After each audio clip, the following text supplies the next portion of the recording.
Good morning. Uh, what Dr. Merchant said was factually correct, but I need to put it all in perspective.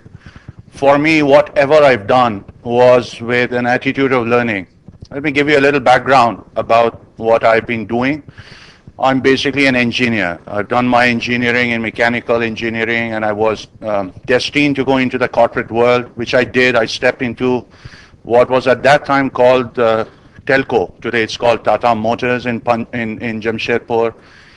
And there were certain events that happened there. There was a lockout in nearby Tisco, the steel manufacturing unit, and then the company also declared a lockout, and there were clashes, and there was bloodshed. Now, I was a young trainee. I was with the design department of Telco, and I began to wonder with myself that what is it that in spite of all the advances that we have managed to make, technologically, scientifically, socially, economically, we've managed to come a long way. But what is it that we've not been able to settle our differences in a more mature way? Why does it have to result into violence and so on and so forth? This set me thinking, and I thought about this for a long, long time, all of 6 months. And somehow I realized that the answer to this question is in the field of education. It's just that a proper educational system, a proper educational approach is the answer to the future generations where they can correct a lot that is wrong in our society. I quit my job, came to Patna, you've heard of the place, Bihar, went there, set up a school. Now this was an experimental school. We thought that there were a few like-minded people at that time. We wanted to question a lot of things that were thought to be practiced and to be correct. We said we will question each one of them and find out for ourselves what is the right way. Long story short, we ran this school, discovered a lot of things, understanding full well with all humility that none of us were educationists. I was an engineer. I knew nothing about education. So we had to learn the hard way.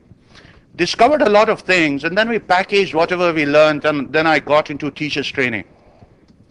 At some point of time, we also realized that education is fine, but you also need to get into man management, or if you like, human resource management. Because finally, a teacher in a school, in a classroom, is also a sort of a manager. This teacher has to manage 60 children.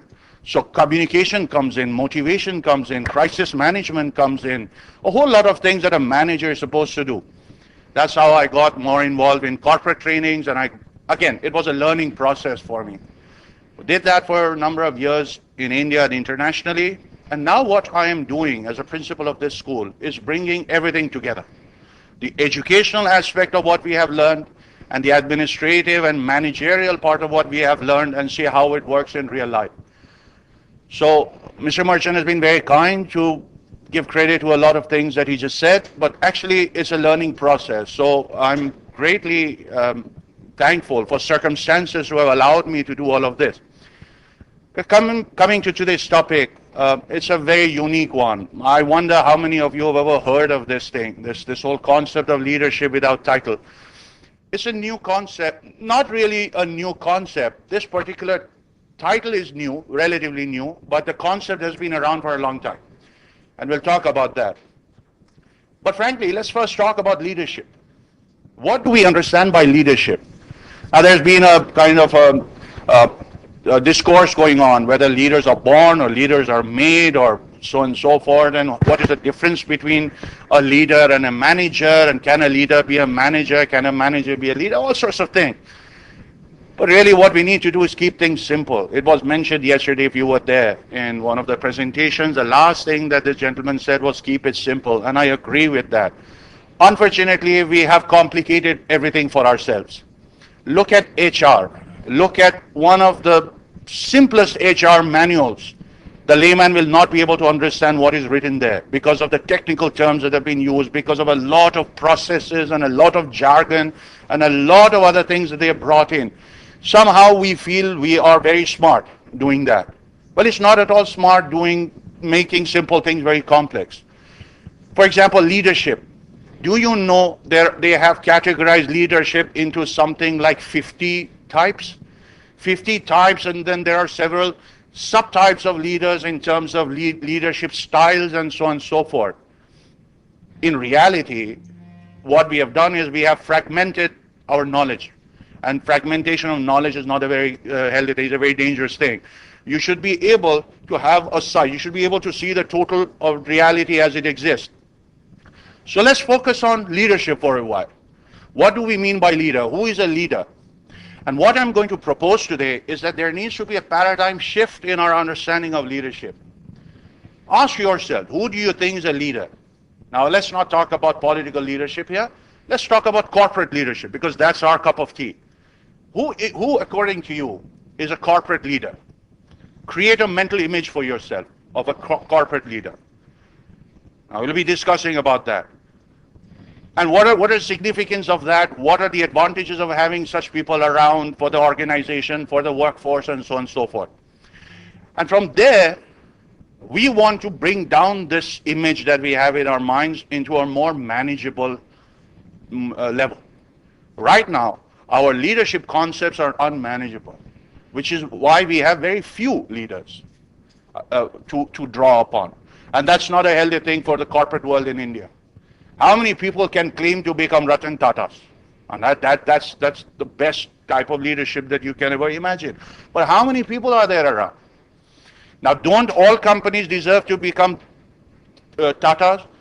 They do. But where are you going to get Ratan Tatas in order for all companies to become the likes of Tata company? So there's something wrong somewhere.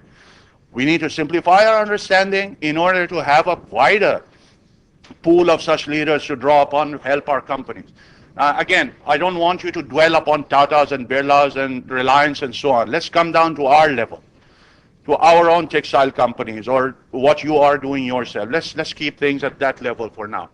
Now, just to set the tone moving about leadership, these are general comments that we glean. I may not necessarily believe in all of this, but this is what generally are being talked about. Leadership is a process by which a person influences. I strongly believe that leadership is all about influence. It's nothing more than this, nothing less than this. If you are able to influence somebody to do something which this person would otherwise not have done, you are a leader. Now, if you are able to influence a person to do something wrong, you're still a leader, but you are influencing a wrong kind of a leader. But this is the concept of leadership. It's all about influence. And we keep it simple at that. Leadership is all about influence. How greatly are you able to influence people? Depends on how great a leader you are. Now, this influence boils down into accomplishing objectives, adapting to change, creating cohesive and coherent teams, and bringing out excellence in the people that we are influencing. I request you to take note of this last point, because this is where I think existing leadership exhausts itself. Leadership is so much busy and engaged in doing so many other wonderful things that they forget that finally it's all about bringing the best in our people. So there's very little, and unfortunately this last point has been handed over to managers, not to leaders, and it's a wrong concept, it's a wrong approach. A manager manages what he has, but a leader is supposed to create better workforce, to bring out the best in them. But it's all about influence, nothing more, nothing less. Now again, these are, you look at any website, you'll see a lot of different permutations and combinations of what a leader is and what a manager is. I'm not going to dwell on this, take your pick from it, but just to note that there is difference. A manager is something else, a leader is entirely something else. So please don't confuse the two.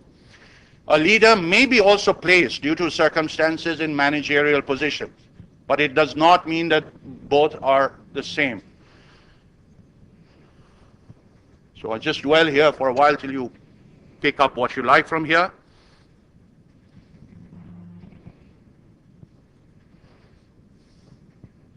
Look at the second point. It's a very interesting thing. Leaders are supposed to focus on people, improve them, develop them, bring out the best.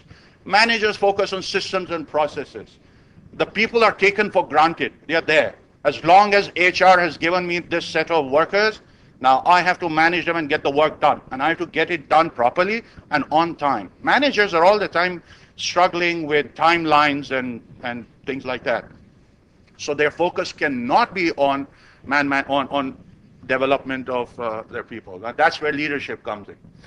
Again, there are many different versions of this. What does a leader really do? But this is the simplest that we can consider. It is all about planning.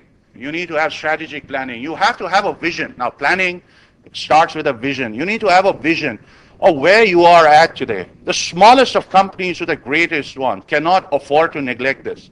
As a leader, I need to know where I am today and what's happening around me and where do I want to go 5 years from now. 3 years strategic planning, 5 years strategic planning, and so on and so forth. It's indispensable today, even for the survival of the smallest companies. You cannot survive today without planning. It's no longer a gut feeling that I think it should be done this way and, we'll make it and so on. We've done it in the past. It doesn't work anymore because of the changed circumstances. And I'll come to you what those circumstances are. Then, of course, is delegation. The leader doesn't do it himself. The leader is supposed to delegate, get other people excited about his vision. I'm not talking about selling ideas. Now, there's a difference. That's what managers are supposed to do. Managers are supposed to sell ideas of the leadership. You like it, you don't like it, you've got to do it. Now, the best manager is the best seller of ideas. A manager who can sell ideas of the leadership is a good manager and is going places. But you've got to have your team in place, you delegate and you work out the strategies and they run with it. Then you can't leave it at that. There's always follow-up. Now, follow-up really means evaluation, assessment. You come back. In one of the talks yesterday, if you were there, it was mentioned that you have weekly meetings. You call your people and say, all right, every Saturday we are going to meet. This is the agenda. Come prepared. Follow up. Let me give you a word of caution here for all of you who think this is a good idea. We Indians are very bad at evaluation. We are very poor at doing it. Americans are great at doing it. Why? Because they do it objectively. They do not bring their subjective opinions into evaluation. We don't. We get critical. Immediately, as soon as we sit to evaluate, we had a wonderful conference. Let's evaluate and see how it went. We sit down and suddenly we get at the level of interpersons. Oh, you goofed up and what you did and so on and so forth. And the whole program, the whole process of evaluation is messed up. And there are a whole lot of interpersonal issues and bitterness, and the objective is not. We are following up, assuming that there are going to be goof-ups, there are going to be mistakes, but then we want to correct them. And if we have interpersonal issues, we are never going to get to do that. So it's very important to know how to do that. We have to rise above our egos, and we'll come to that again. And this whole concept of the redefined concept of leadership, that ego no longer has any place in what we do. It's not anymore about me. It's about us. So follow-up is a very important part of what we do. And of course, recognition. Recognition is something we all yearn for. Right from the day we were small kids. Look at in my school, I know that. There are really small children who yearn for recognition. To that unsung hero in a corner of your factory, on your shop floor, who's done something he thinks was great. His peers think he did great, but went unrecognized. And it's very demotivating. And then this cycle runs and runs and runs and gets better and better and better. So this is really what leadership is all about. Now, it does not mean there is one leader doing this. You could have an executive board. You could have a board of directors, and they are doing this. But basically, this is the cycle that it follows. Again, here's just a sample of what I was mentioning of how complicated we have made things. Now, this is just a few, and there are so many more. I don't necessarily agree with this. These are all aspects of the same process. I may be visionary, I may be affiliative also, but to different degrees. But it's wrong to say that we don't have all of these things in a particular leader. The question is, how do you develop all of these things? Because these are good things to have. So a visionary acts as an agent of change, and affiliative seeks cooperation and harmony and brings together processes and people. Democratic leader doesn't take his own call. He involves people, discusses things and so on. Coaching is a great thing. This is the best kind of leaders, if you ask me, people who hold hands of others and help them to work. And this will be the center of my discussion with you today. And of course, pace setting, somebody who sets high standards, leads by example. And of course, the autocratic leader we are very familiar with. They're all around us, but not very effective. Then there's the leadership types, leadership by position and title. I'm the leader, you don't listen to me, then you quit, you lose your job. And it's that simple. Leader by charisma and personality. This basically is a conventional image of a leader that we have. The leader, great personality, great orator, great charisma, great personality, all of that. That's a convention that we have. And people are awestruck by that whole image of the leader, and they know that they are expected to follow. Leader by moral example, leader by power exercise, intellectual leader, and leader because of ability to accomplish things. Again, I ask you to dwell on this last point, because this is something we'll be coming back again and again. Finally, a leader has to be able to do something, has to perform, regardless of what background he has and what he's all about. I'm introducing to you, I said we are going to simplify things. I believe there are only two types of leaders. The capital L leader and a small L leader. This is it. Let's simplify things and throw out of the window all these other wonderful concepts and theories about leadership. Let's make things very simple. Let's look at what the capital L leader is all about. This leader is a conventional leader, the stereotype. So you have a conventional stereotype: charisma, commanding, powerful personality, heroic, leads from the front, takes high risks, excellent orator, is a center of attention, is highly visible. Life cannot go on without that leader. This is the capital L leader that we have. And they're there. You can see them because they're visible all the time. You cannot, in fact, imagine a successful company without a capital L leader. Now, but there's a problem here. We have a problem. And now, after all these years of HR and all that we have been doing, we are now facing these problems. The problem is, one strong leader results in everybody else becoming followers. And I'll tell you why that's a problem. This strong leader is often too far away from the action. I mean, sitting in the boardroom up there and taking a bird's eye view of the whole company. And remember, we are talking about growing companies. If you have a small company, and if you're happy with that, then of course, that's fine. One person is good enough to manage things. But here's a recipe for growth. You know, we've been talking about sustainability. If you are in tune with the principles of sustainability, your mindset, your whole approach will have to be about growth. I have to somehow double everything, all the parameters of my company in the next 2 years, in the next 3 years, strategic planning. Then that one strong leader is not sufficient. You will not be able to handle life within that company. It's not going to be sustainable. You're too far away from the action. What's happening in the shop floor? You will never be able to know, even though you may be asked to do it, putting in extra hours, whatever. And there's so much to do. Again, with the concept of sustainability, if you have a vision for growth, there's so much to do. How can that one capital L leader accomplish so much? And there's a lot at stake. What if I go wrong? What if this capital L leader goes wrong? One wrong decision, and the world comes crumbling down. And I'll point out to that momentarily. It boils down to this concept of the pyramid view of leadership. The problem here is at the top of the pyramid of human resources. Your workforce, the people that you have working for you.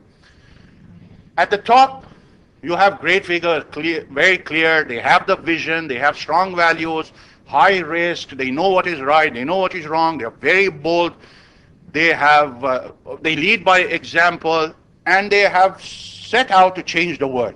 These are the charismatic, powerful, stereotyped leaders on the top.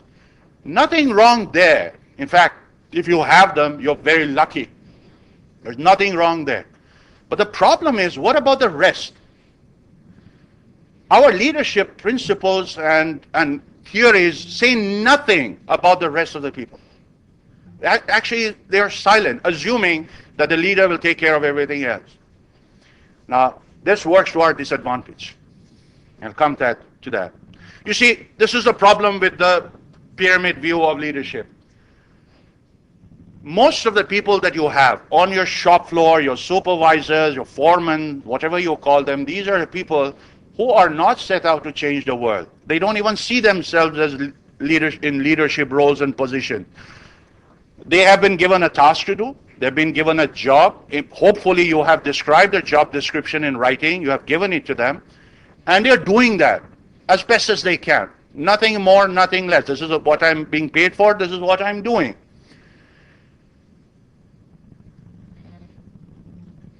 But the problem here is that the pyramid approach, by saying little about everyday work of ordinary workers, seems not to expect much from them.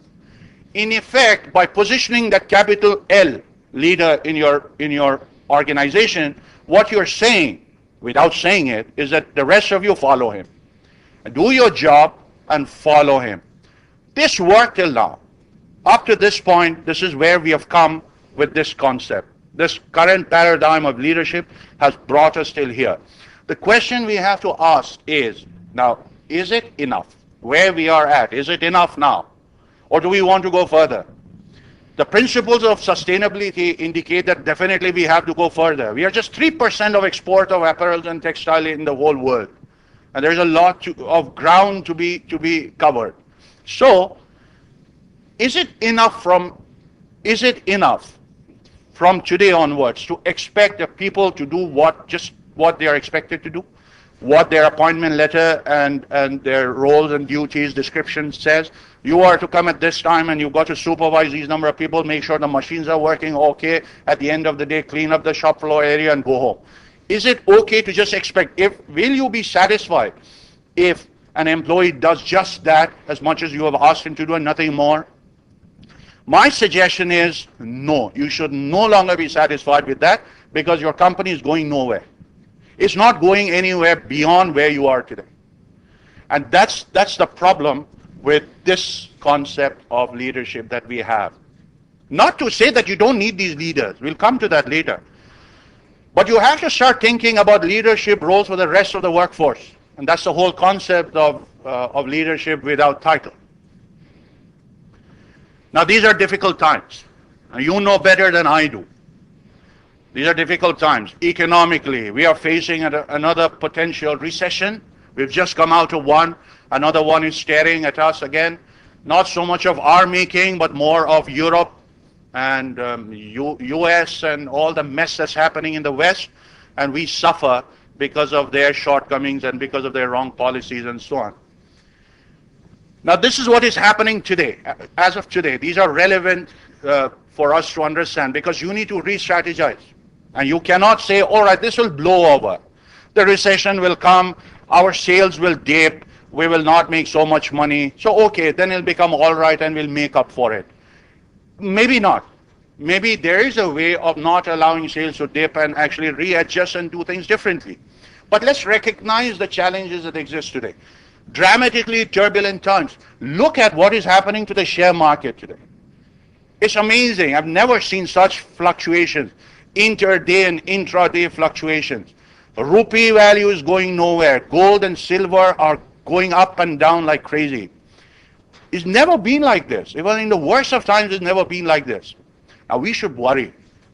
And we don't know what's going to happen in the future because of I just have one word for it. It's greed. What is happening in the West is a result of years and years of policies based on greed. It started with the recession of 2008, with the banking system and real estate and all of that, and it continues there. But we are affected by it. Competition is something you know. There was a lot of talk about Bangladesh catching up and overtaking us. So competition is something that you can no longer take for granted. And in fact, it's a theme of this conference, making competition irrelevant. So you need to worry about that. Also think about that. Realizing growth potentials, sustainability, if you believe in it, if you are beginning to align your thought processes with principles of sustainability, then you need to think in terms of growth. Not for yourself alone, but for the country. If you are growing, the country is growing along with you. So I think we all have that responsibility to factor in growth in all that we are doing. Human resource considerations, will come to it in the latter part of this presentation. Talent management and talent recruitment and retention and bringing the best out of them and all of that. And of course, employee engagement. This word engagement is a very tricky thing. I can just give you one there was Mr. Bhatt yesterday said something that I found very interesting, that in The textile sector, I think he's mentioned something that we are short of workforce to the tune of 60 to 70%. Why? Because other sectors are booming and there is a constant outflow we are losing people here. Why? Because we are not able to retain. Meaning what? We are not able to engage our people in the work that they are supposed to do. Now, engagement means what? It means that I have my heart and soul inside of what I'm doing. It's not just the body there for 8 hours and doing what it is, but mind and soul. Now, how do you do that? I have not seen any one training manual or leadership theories that talks about this emotional aspect of employee engagement. And believe me, these are leadership issues. These are not things to do in the accounts department or some astute financial wizard will give you answers to it. It's plain simple. It's all about the leadership. To have the vision and know how to navigate these turbulent times. Now let me give you some disturbing figures.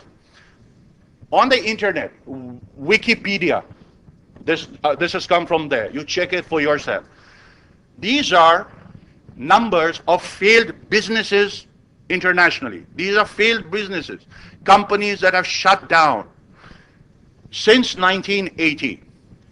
In the 80s, in the decade of the 1980s, there were 46 companies international. Now, these are big companies. These are not small .com companies that shut down. We are not even talking.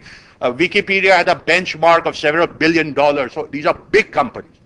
46 of them shut down. In the 90s, 86 shut down. In 5 years, 2000 to 2005, the previous two figures are 10-year periods. In only 5 years, 119 companies shut down, and I'll give you an example, a sampling of what some of these companies were. In 2006, 18 companies, 2007, 27 companies, 2008, 85 companies, 2009, 76 companies shut down. These were some of the companies that shut down. Now, Pan American World Airways, Pan Am, 1991. Number one airline of the US. Shut down. We are not discussing why. We'll come to that. Enron, we are familiar with it because this was homegrown and they had a mess in Maharashtra and all of that. But it was one of the great, it was a $90 billion company in 2001. Shut down. Polaroid Corporation, you're familiar with this instant photograph. And they would click and the photo would pop out immediately. Shut down in the year 2001. Also, Agfa Photo in 2005. Why? Because they were not able to adapt their technology to deal with this digital cameras and so on and so forth. Whereas Kodak was able to do that. Kodak also was like Agfa, producing film rolls and processing film, but they survived today and they're doing very well for themselves. They could not. Trans World Airlines, TWA, this was the number 2 airline company of the US, shut down. Swiss Air in 2002, shut down. Washington Mutual, 6th largest bank. Now these were hit by the recession storm. 6th largest bank in the US, 2008. Harrods, I put it here intentionally for you to know. Actually, in all these numbers that I mentioned, there are a whole lot of fashion companies and apparel companies and textile companies and so on. A lot of them. But I've just put one for you also to start thinking and internalizing this concern. You cannot cocoon yourself from these turbulent times, from all that is happening around us. Harrods shut down in 2008, and Lehman Brothers also, you're familiar, was a very messy thing. And AIG, it did not shut down. The government had to bail it out because it was a matter of prestige. American international group, how could America allow it to go defunct? They pumped in $186 billion to keep it afloat. This is the latest count. And AIG has since been selling off a lot of its assets in order to pay back all those. They are being termed as loans by the government, but $186 billion, how is AIG going to recover all of that and make profit on top of that? But this is where we are. Now closer home. Now, for those of you who remember, there was something called Yazdi motorcycles. If you remember, there used to be 3 brands of motorcycles, our days, when I was a young boy. I used to have one, I loved this bike. Bullet, Rajdoot, and Yazdi. There were these 3 motorbikes. Ideal Java closed down because it could not compete with the onset of the Japanese models of Suzuki and Honda when they came in, Hero, Honda and Suzuki. They were not able to redefine themselves. And they went out. Why? Because they did not have four-stroke technology, and the Japanese had. The Java company Java is a Czechoslovakian company, and they had access to two-stroke engine, so they closed down. Hindustan Motors ambassador, the manufacturers of ambassador, they have not closed down, but they are surviving only by government support. Government keeps buying their cars, and they are just doing that. Why? Because they've not been able to redefine themselves. They have one product, and they're happy with that, and they don't know how to go on from here without diluting the brand that they already have. So this is, and also Royal Enfield, Bullet. Except for the army, nobody else is buying except those who have nostalgia and sense of, nostalgic about this motorbike. These are Royal Enfields, again, is in the market only at the behest of the army, because they are the only ones buying these bikes in bulk. Satyam Computers, you already know what happened to them. Nagarjuna Finance shut down. A lot of money down the drain, and now they are trying to repay all of that. Motorola handset had 50% of the market in India. Today is just 12%. What happened? With 50% market share, huge, they lost it. And Subiksha multi-brand retail chain with 1,600 outlets, small, big, all over, shut down, could not sustain it. And of course, Air India, if you look at the least said about it, the better, and a whole lot of public sector undertaking. It's all in a mess, and they're just pumping in money in order to keep them alive. Now, the question is why? Now, there'll be many examples, and there'll be many explanations for this recession and bad luck and financial turmoil and whatever. But frankly, these are all excuses. If you're saying bad luck, in fact, Wikipedia says that a lot of companies shut down because of bad luck. But bad luck means poor planning. If you had not anticipated that situation, you cannot today say, well, it was bad luck, because you were in a position to foresee it, you did not. So it was poor planning. There's no such thing as bad luck in business. And if we believe that there can be bad luck in business, then we should not be in that business. These failures actually resulted from poor leadership. And no matter how you may explain it, they are all a question of leadership. Why ACFA was not able to realign its product and its processes to keep pace with the changing times, digital cameras, and Kodak was able to do that. Leadership. The leaders thought differently, and they planned differently, and they took some risks, and they pulled it off. There are two basic principles of successful business. Now, this is something everybody seems to agree on. There are a whole lot of things that people argue on. So I've taken just these two. There are so many others. And this is for you. If you want to run a successful business, my recommendation is please stick to these two basic principles. The first is serve your customers with a long-term perspective. Don't be satisfied with selling today, where kal dekha jayega. We'll see what happens tomorrow. This is not good for your business. The second thing is a more general perspective of the market, of the world. Contribute to ensuring healthy markets. What Enron did not contribute to a healthy market. What Satyam did not. What Lehman Brothers did not contribute to healthy markets.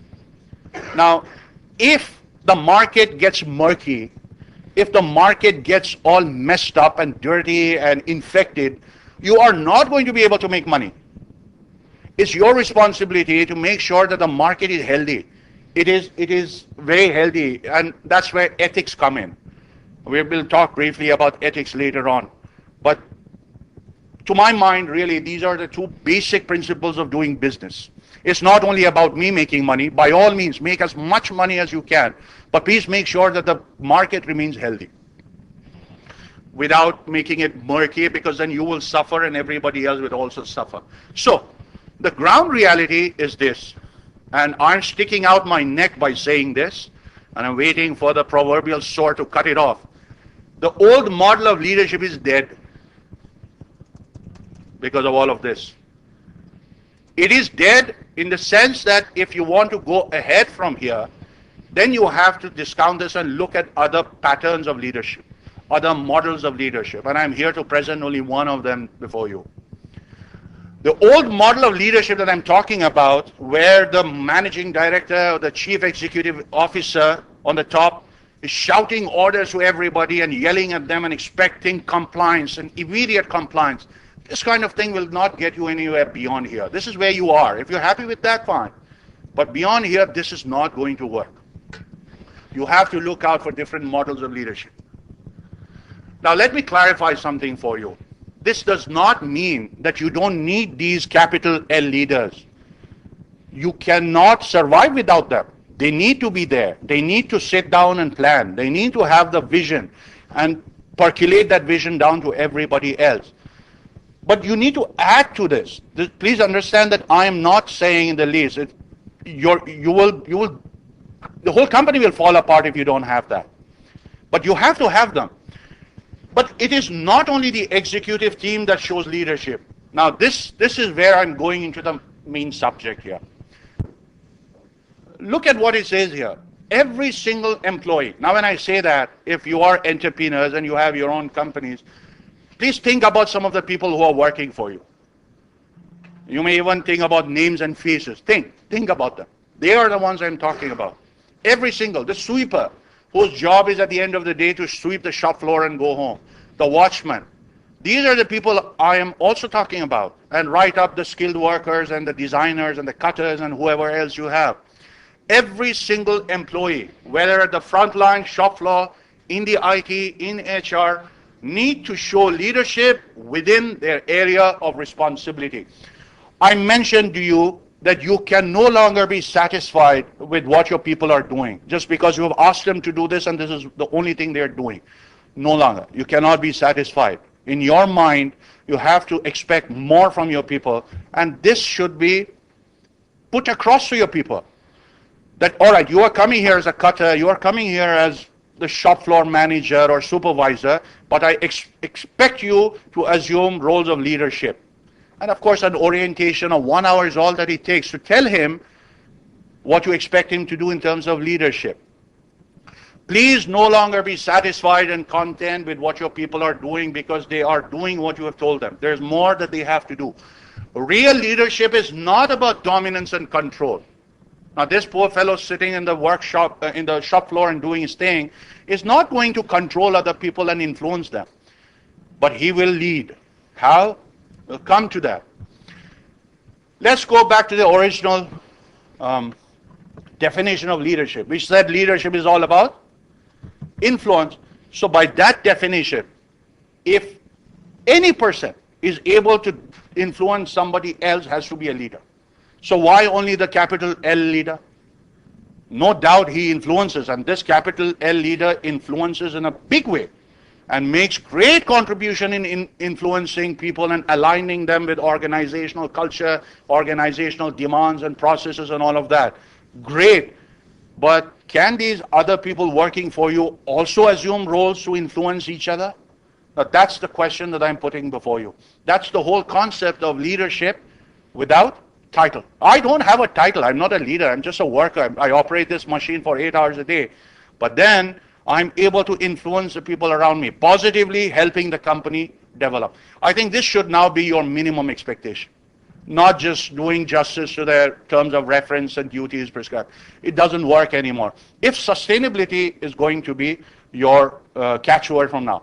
If you want to make competition irrelevant, then you have to be doing these kind of things. So it's time to look at leaders in your workforce. Stop looking so much at the capital L leader. He's already there. He's there. But there are a whole lot of other leaders there which you are not recognizing. And they are the ones that have to come to the focus of your attention. So the bottom line is that companies will succeed today that do one thing. Grow the leadership capabilities of every single one of your employees. This is all it is about. And I said I'll make it simple, and this is as simple as it gets. The concept is simple.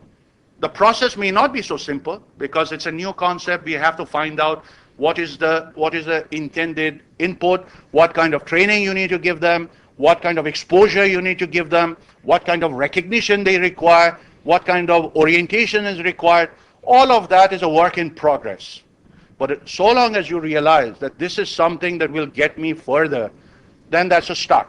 And the other things will come along. Grow the leadership capabilities of every single person who is currently on your payroll. That's your challenge, if you really want to go further ahead from here. For companies to succeed, everyone now needs to show leadership within their specific roles. It's the same thing said in a different way. Every single individual, you have to sit down and identify these individuals. Some of them are already there. They need to be recognized. I'll come to that later. But really, this is the challenge. Not to say that everyone will respond to this expectation. But the more of your employees respond to this expectation, the better off you are going to be. The better off you will be, the faster you will grow, and you will make the competition irrelevant, because you have a bunch of leaders who are engaged in the work. They have their heart and minds and souls in the work, and they take pride in what they are doing. And we'll come to all of this. The emotion, if you were able to influence another person, and the person acknowledges that you have done that to him, it gives you a great high. What does that do? Have you ever been in such a situation where you have able to show somebody a point or explain something to the person, and the person acknowledges it and says, yeah, I never thought of it that way. You're right. It gives you a great high. It'll give your people on the shop floor a great high. And what does that do? It results in engagement. It results in motivation. It results in better integration inside of your company, better productivity. People put their hearts in their work. They don't look at time. When I joined the school that I'm working in, this was my challenge. You know how it is with international schools. My challenge was to put away these wristwatches that we wear. It should be irrelevant. In a boarding school, a teacher cannot look at the time and work. I mean, I'm on duty throughout the week, 24/7. Principal of a residential school. I get calls at 1 in the morning saying that so-and-so is not well, we are rushing him off to the hospital. I have to respond to that call. But what about everybody else? This was my challenge. And together we pulled it off. Now, here is the thing, that you need to make sure that everybody is seen as a leader. Now, he may not be responding to that expectation, so we'll keep on working, but there are those who will respond, and that's where improvement takes place. Let's come to the small L leader. Now, this is what we are talking about. These small L leaders are the leaders without title. You know what it means. I don't have a title. You have not designated formally that person as a leader. That I am putting these 10 people under your care, so you are their leader. You're not done any such thing. These are all normal day-to-day workers or whatever structures of employment you have. But they are small L leaders. These are the characteristics of such people. And they exist everywhere. It's just that we don't notice them. They are quiet. They're invisible. We don't see them. Not in terms of invisibility as persons. Of course, it can't happen. But as leaders, they're invisible. Nobody notices them. And they're hardworking people. They're far from the limelight. In fact, they're so modest that they don't like to be in the limelight. They like to be aloof and not take credit for a lot of things. They are very practical, circumspect. They are hardly ever noticed. The important thing is that they make small incremental adjustments. And this is something that should be noticed and valued.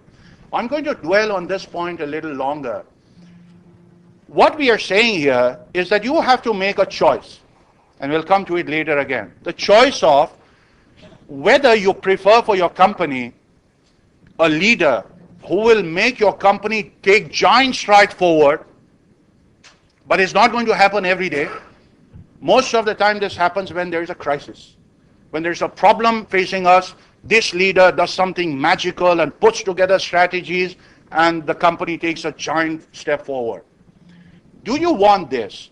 Or do you want small baby steps of movement happening, but happening every day and happening a lot? That's the choice you have to make, and that's the marvel of this paradigm of leadership. If you have more people who are assuming positions of leadership in your company, they are taking your company further ahead, but the steps are so small you will not notice them. But at the end of the day, you have moved a lot further than that one big giant step. This is all that is really at the heart of what we are saying here. And that's the choice that you have to make. And of course, they are innovative and creative. Have you seen one of these electricians when you have a problem? They're so innovative, they'll come up with some temporary arrangement till a more permanent solution is fixed. That person is a potential leader because they think differently. They are thinking differently and they're very creative people. In other words, what we are talking about is leadership without title. Now, this is where we come to the main subject. This was really a background of what we were saying. Now, we are talking about leaders without title. Now, this concept, this term, the terminology, the phrase used, leadership without title, was used by Robin Sharma. You know who he is. He wrote some wonderful books and he's dedicated his whole life to studying leadership. This is his latest work, Leadership Without Title. But the concept has been around for a long time in different names and forms. For example, you just have to go on the internet and you'll see quiet leadership. It's been around for a long time. In fact, there's a book on quiet leadership, Leading Quietly. Invisible leadership. There is an outflow, radiation of leadership qualities, but the source is not known. The person is way in the background giving credit to other people and everybody is better off for it. Invisible leadership. Then there's a similar thing called hidden leadership, and then servant leadership, where the leader assumes a role of serving others. I'm your servant. I'm going to make life simpler for you. And I'm going to give you solutions that will benefit the company, but you will also be better off for it. And really the same thing. And transformational leadership. So these are different terminologies used for the same thing. So what Mr. Robin Sharma has done, repackaged all of these, added a lot of his own insights, and come up with a new catchword of leadership without title. It's based on this premise that to succeed, companies cannot afford any longer, and we have mentioned this 2 times. In 2 of my previous slides, I mentioned it, I'm mentioning it again, so that it really strikes home. Companies cannot afford any longer to neglect all that their employees have to offer beyond what they are already offering. If you want to remain where you are today, this is fine. There's no issues. Give them a terms of reference and assess their productivity based on what they are doing. But if you want to move ahead from here, it's not good enough anymore. You have to expect more from them, and your workforce has to give it to you. If not, the next lot of people you will employ will give it to you. Because this is a paradigm that is catching on. Now, people have extraordinary capabilities. Many of the people working for you are potentially great leaders, but they are not leading. Why? Why is it that you don't have these kind of title-less leaders in your organization or in any organization? It's just because nobody told them. Nobody told them that you can actually lead without having a title and position, which is why I mentioned that 1 hour of orientation. I'm appointing you today. You are a cutter, you're a designer, you're an electrician, you are a sweeper, you're whatever, but I also expect you to be a leader. And what do I mean by that? 40 minutes, 45 minutes of an orientation, that's it. Gets the message what he has to do. Some of your people will try to go overboard with it, but that's fine, as long as they are trying to find. Again, I say it's a work in progress, but the message has to be put across to them. Tell them that we will appreciate people, and if you can reward them so much better. It's all about creating a new culture. It's all about redefining your organizational culture, where you're expecting them to give you something more than their immediate job requirements. So you open up this potentiality and see how your people respond to it, and you'll be surprised. You'll be actually very surprised to see how, because it is in human nature. To lead comes naturally to human beings. That's why we are social beings. That's why we live in society. But when you block artificially, you are not to lead, just listen to the capital L leader. We are artificially preventing this outflow of leadership in our people, which anyway exists.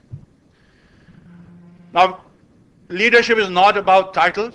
It's not a business card, I'm the leader, CEO, MD, or whatever. It is a way of being, or it's a way of thinking, it's a way of working. And again, it's human nature. We all have the ability to lead.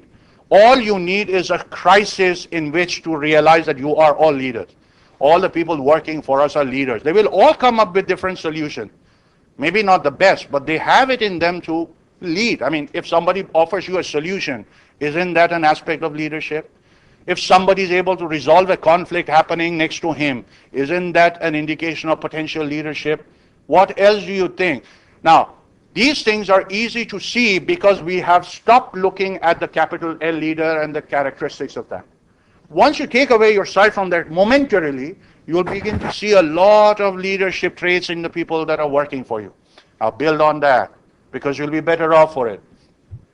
Every single employee within an organization can and may often do show leadership. And what do they achieve? What do they do? And this, I assure you, is already happening. This is happening silently, quietly, because it's in their nature. It's a way of thinking. It's a way of being. They're doing it anyway. Only it goes unrecognized. They are driving positive change. Somebody's grumbling, oh, they don't compensate us enough and there's so much work to do and lengthy hours. And one person says something that pacifies this fellow, that he's okay now. Yeah, you're right. Okay, things will improve from here on. That person is a leader, and that person can do wonders for your company. Influence, of course, leadership is all about influence. So if there is somebody on the shop floor who's influencing somebody else, he's your leader. They're doing a great job for you, quietly, silently, without you asking him.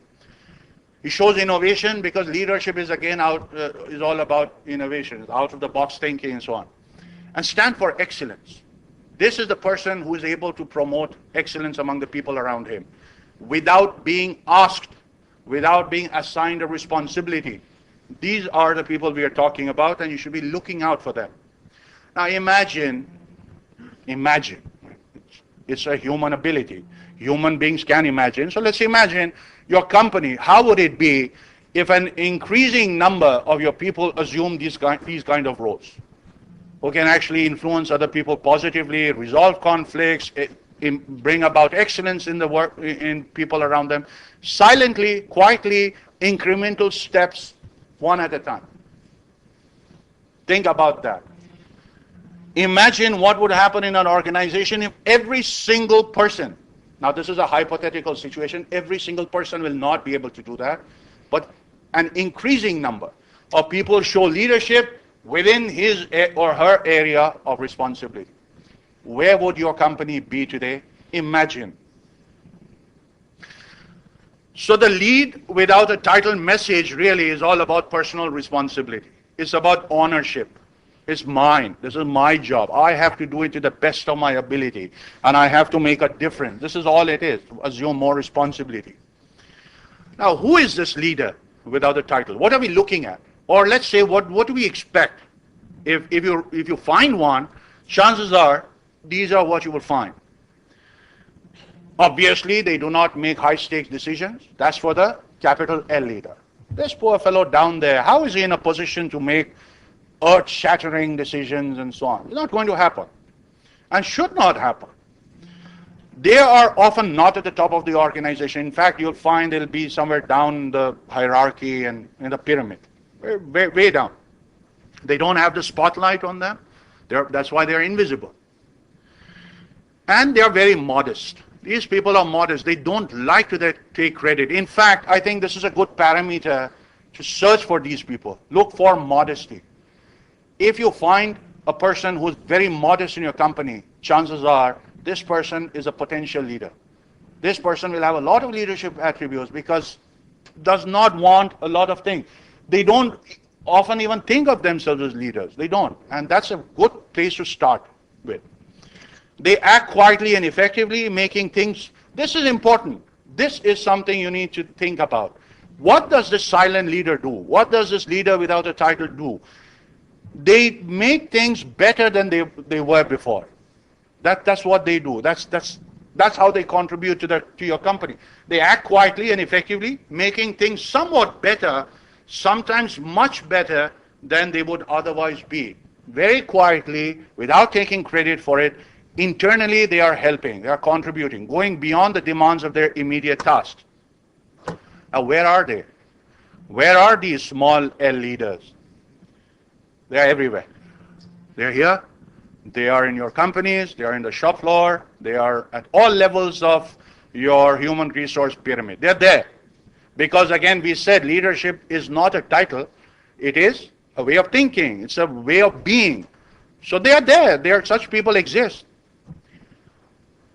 But you will notice them by looking away from the great figure. So what we said is stop defining and looking at leadership in the context of capital L leadership. Forget about that concept for a while, and then you will start. It's like not being able to notice small lamps because of the sun. Now remove the sun and you will see a whole lot of small lamps shining all around you. That's all that we are saying, and they are there. They are quietly illuminating the realm of leadership in your companies, and you are not even aware of it because we are so much taken in by the brilliance of that capital L leader, that one leader. If we look at leadership with a wide angle lens, broaden your perspective, cover your whole company, sit down, think about the people, name by name, face by face. Actually, it's a very, very systematic thing to do, and I know people who've done that. They've drawn down a whole list of their employees, assigned to managers, and asked them. Many companies do that anyway, employee profiles, and they have got their assessments and periodic assessments and all of that. They have them. Their records are there. But they sit down and search for indications of leadership. It's a very systematic thing if you choose to do it. Assume a wide-angle lens, and you will see men and women who are far from heroes and yet are successfully solving important problems and contributing to a better world. Remove world and write down company, to a better company for you, a better organization for you. I put the word world here because this whole concept of leadership without title involves every field of human endeavor. And we always say behind every successful man there are a whole lot of ladies here, they should know. There's a woman. That's leadership, and it's true. I mean, we men better agree that it's true because we are outnumbered at this moment by ladies here. But it's true. That's leadership. So I would prefer to use a broader context in this principle of leadership without title. Again, attributes of the quiet leaders. High ownership for the work and the organization. They are engaged. These are the engaged people. Now, either they are already doing this, or you can magically, through the force of your own endeavors and processes, bring about this to happen. This is what you will achieve. You will have motivated and engaged employees. But isn't that what you want anyway? Do you know how expensive it is to replace a person who leaves your employment? It is 1.6 times the salary that you are paying that person. This is a HR calculation. They come up with some figures that way. It's very expensive to lose people. So you have to engage them. Now, by creating a situation of leadership for your people, you are contributing to that. High sense of responsibility. These people are well organized. And they have a very good rapport with others. They have good relationship with other people. And again, this is something else to look at. Not from the perspective of popularity. These are people who want to become popular with others. They are not the ones that will do wonders. What they've been doing, they're confident, but never overconfident. More characteristics. Imagine your company being filled with such people. Focus on action instead of words. They really don't care about what you're saying. They don't, like me, I'm standing here and saying a whole lot of things. They don't care about these kind of things. They believe in action. This is another thing to look at in your kind of assessments and employee reviews. This is something to look at. People who really act. They are proactive, not reactive. I mean, a situation comes, he's told, he goes and does something. They're proactive. They look at the situation and take whatever measures required to be done.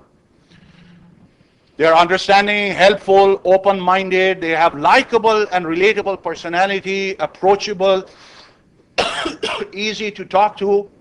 They are very friendly and very down to earth. So these are the kind of people we are talking about. More. They listen more. These are not people who will keep blabbering about and I did this and I did that. Remember, they're very modest people and they prefer to listen to you. Anybody around them, they will not be speaking much. That's another trait to look for in your people. If you have such people, chances are these are your potential leaders. And by listening to others, in fact, this is a leadership golden rule. Listen. This is something I keep telling my teachers. Somehow we feel that as a teacher, I have the God-given authority to teach all the time. Now, I've made it a rule that the first thing that happens in the class, 5 minutes, the teacher does not say a word. There are the students who will talk to the teacher, how was yesterday, what did you do, and they will ask questions and so on and so forth. So the students run the conversation during that first 5 minutes of period. And it does wonders. These children are so happy, they have been heard. Remember, human beings have a desire to be heard. They have a need to be heard. How many of our employees are actually being heard? Now this poor man, modest, a titled as leader, does that for you. He's a good listener. He's hearing out a lot of people around him, nodding his head wisely, and puts at rest a lot of other people's hearts and concerns. That's a leader. He's contributing to something that maybe the capital L leader should have been doing. But really he cannot do it because of the quantum of the work that he has to do. But that fellow, without your being asked, he's doing it. That's a leader without a title. They don't have egos. And I mentioned to you this question of egos. Now, in India, we are very positive about our image, how we are perceived by others. The West have realized the futility of this, so they have let it go.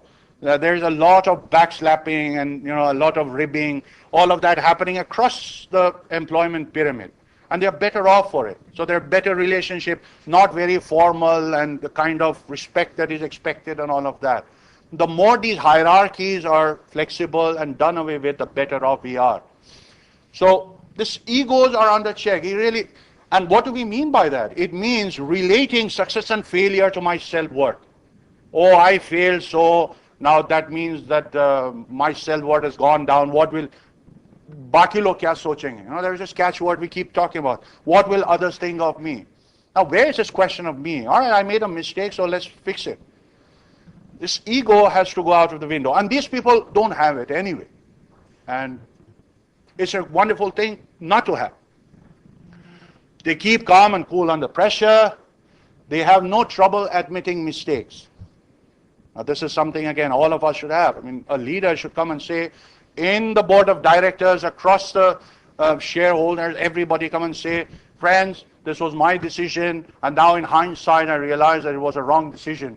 And I apologize for it with the assurance that we will take whatever remedial measures required. How many people have the courage to be able to do that?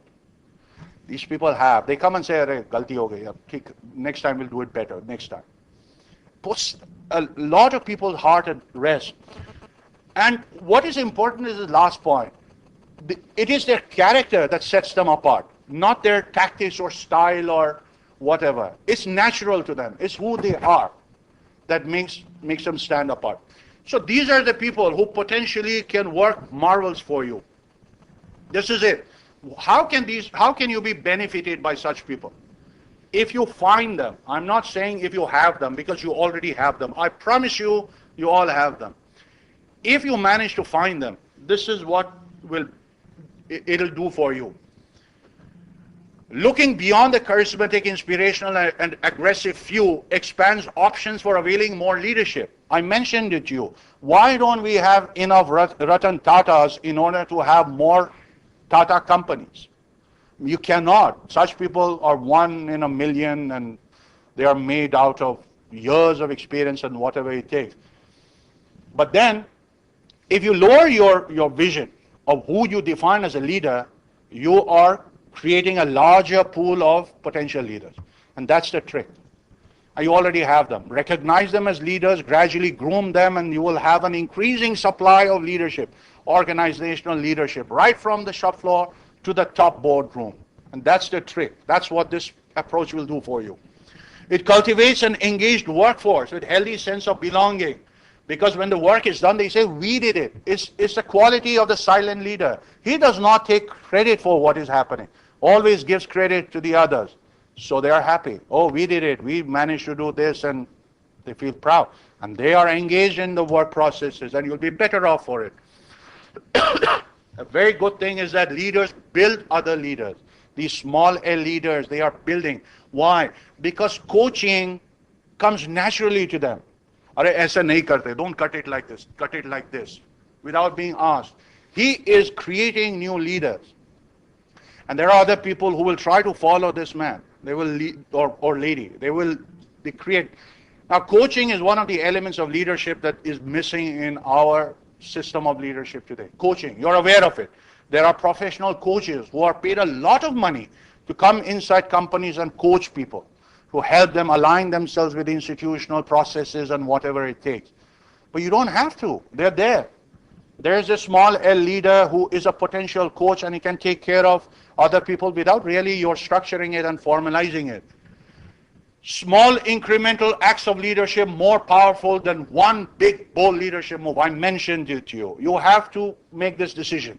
You want a leader who will make these giant strides forward for your company, or you want these bunch of leaders who are taking small incremental steps and taking your company beyond what that one giant step could take you to. But that's a possibility. These are all the benefits that you can avail of through this approach. The power and impact of the small L leader may not be always seen, but it is always felt by the system. You take this as a golden rule. You will not see this happen. It is not visible. In fact, I have 3 examples at the end of my presentation about such leadership. And I don't have examples of actual shop floor small L leaders because they're not there. They're not visible for me to even relate to. Probably you can relate to in hindsight that, yeah, so-and-so people possibly is one. I need to look at that more seriously. And some organizations may not realize that they have potentially great leaders. You have them.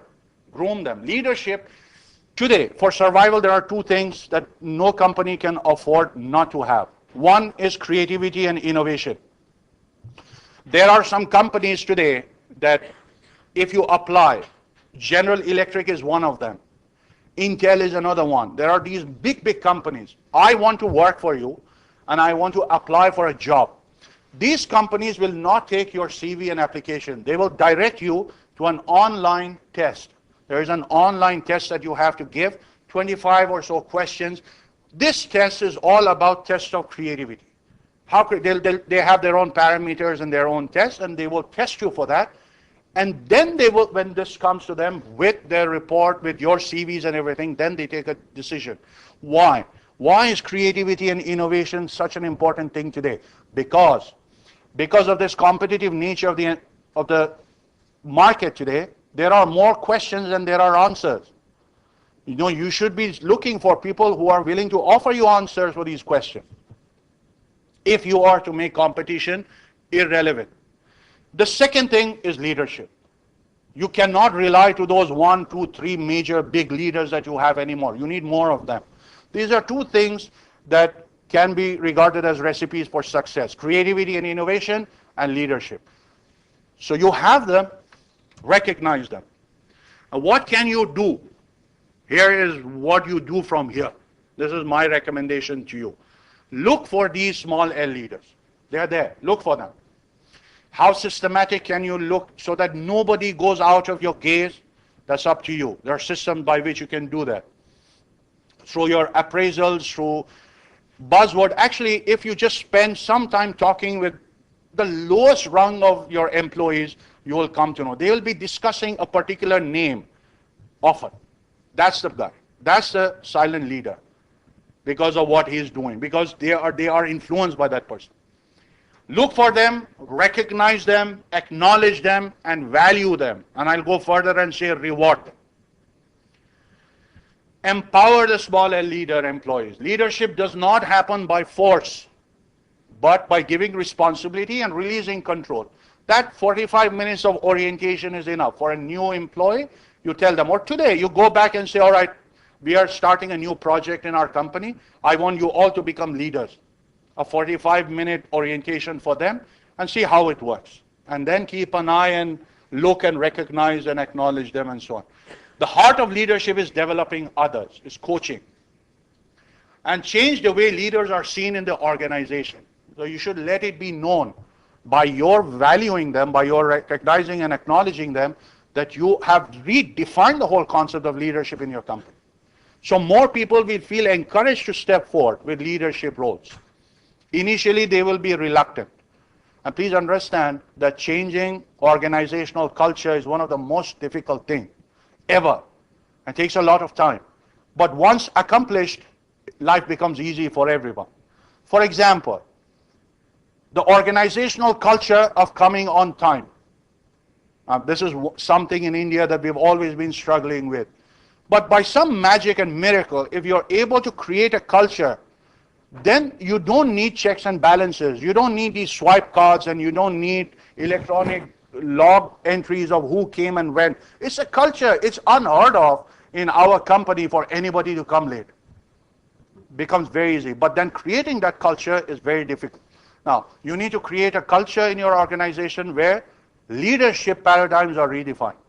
And people are willing to offer that kind of leadership. There are 3 examples that I could pull out. Now, these are, I cannot claim and say these are leaders without titles, because actually in the larger context of the term, they were all great leaders. But here are some examples of what I mean by leadership without title. Mahatma Gandhi, on the eve of Indian independence. Now, who got us independence? We can go on and argue forever on this. But Mahatma Gandhi had a great role in getting us that independence. Instead of taking credit for himself, instead of basking in the glory of achieving his life's objective and purpose, what was he doing on that eve of independence? He was in Bengal nursing. There were riots happening because of the partition of East Pakistan and all of that. We'll have a break now before we continue. Thank you. Thank you. So, this is an example of quiet leadership. There's another great example of Dr. Satish Dhawan. He was heading the space research program of India and all of that. Now, you're aware of a whole range of rockets that India invented and produced. One of them was a SLV, the satellite launching vehicle 3D. It was launched in August of 79 at the cost of 20 crores, and it was a failure. It blew up in mid-flight. Now, somebody had to go and address the press. Now, Dr. Abul Kalam, a former president, he was in charge of this project. He was the head of the SLV program. He prepared himself with his notes, and as he was walking to go and address, Satish Dhawan stopped him. He said, no, I'm the head of this whole department and this whole program. I will have to go. And he went and took the responsibility for it, promising the next year we'll come up with a success. Next year, SLV-3D2 was launched, and it was successful. It was in July of 80. And Dr. Satish Dhawan asked who to go and address the press? Dr. Abul Kalam. Now, what does that tell us? He said, now you go and address them and tell them more technical things about how this project happened and how we succeeded. Brilliant. I mean, look at this. This is an example. Not now. Dr. Satish Dhawan was a leader with a title. But here's an example of what it looks like, a leadership without title. And of course, Sachin Tendulkar is an example. Sachin Tendulkar's presence in the Indian team is not for his run-making abilities anymore. It is for his grooming and helping the younger cricketers. It was a role defined for him by the previous coach. What was his name? Who just left from South Africa. This role was given to him. We want you in the cricket team just to help them, give them tips on how to deal with pressure, how to deal with this kind of bowler, whatever you have learned, just tell them. Quiet leadership, leadership without a title. I have a few quotes that I'm not going to read for you, but these are quotes that, and they are very, Lao Tzu has spoken about this whole concept hundreds of years ago. A leader is best when people barely know he exists. When his work is done, his aim fulfilled, they will say, we did it ourselves. Now that's the mark of a fantastic leader, the best leader if you like. I will leave this here. And can we have a break? Yes? Maybe a 10 minutes? We'll have a 10-minute break and come to the next part, which is very brief about talent management. So if we can please come back at 11, we'll have a short break.